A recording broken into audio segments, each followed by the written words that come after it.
Sa tindig pa lang, kitang isa talagang fighter ang tubong Cordillera na si Godwin Langbayan.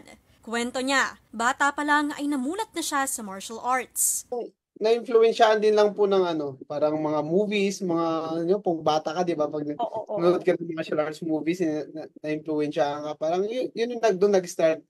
Yan, parang nainganyo ako sa wushu. Pagtuntong ng kolehiyo, lumalaban na siya sa larangan ng wushu. Yun nga lang, natigil ito ng halos 7 taon in the pursuit of a more stable income. Taong 2013 nang lumipat sa Japan si Godwin upang magtrabaho. Dito niya na rin natagpuan ng ibang klaseng uri naman ng martial art na Brazilian Jiu-Jitsu. Isang combat sport na na-develop around the 1900s. Kung ihahambing daw sa ibang tipo ng martial arts, Other martial arts is more on striking art or yung parang suntukan at sipaan. Ang jiu-jitsu is na siya sa parang ng grappling part. So para siyang wrestling, judo, jiu-jitsu, sambo, ganong sports. At 5 buwan pa lang matapos matutuhan ng sport.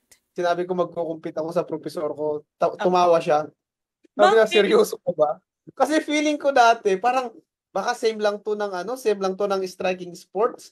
Kaya lang, unang round pa lang ay natalo na si Godwin. Nang matapos ang kontrata sa kumpanya sa Japan, sumugal siya at itinigil ang karera upang seryosohin ang jiu-jitsu dito sa Pilipinas. 2016 noong nahanap siya ng Philippine Air Force at kalaunay naging parte na rin ng national team.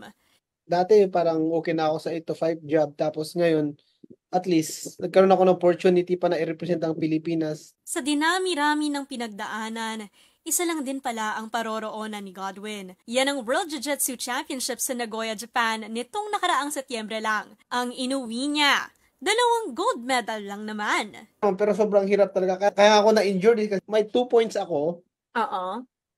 bago ako na-injured. So, ang ginawa ko is nag-stall lang ako to maintain my points. Kasi pilay na ako, ma'am eh. Hindi ako makatayo, hindi ako makalakad. Hindi niya ito sinukuan.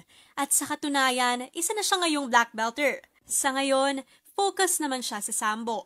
Isa pa ulit uri ng martial art. Wala pa nakapag-medal sa lalaki. So, yung goal namin is makapagbigay tayo ng World Championship sa sambo ng gold talaga.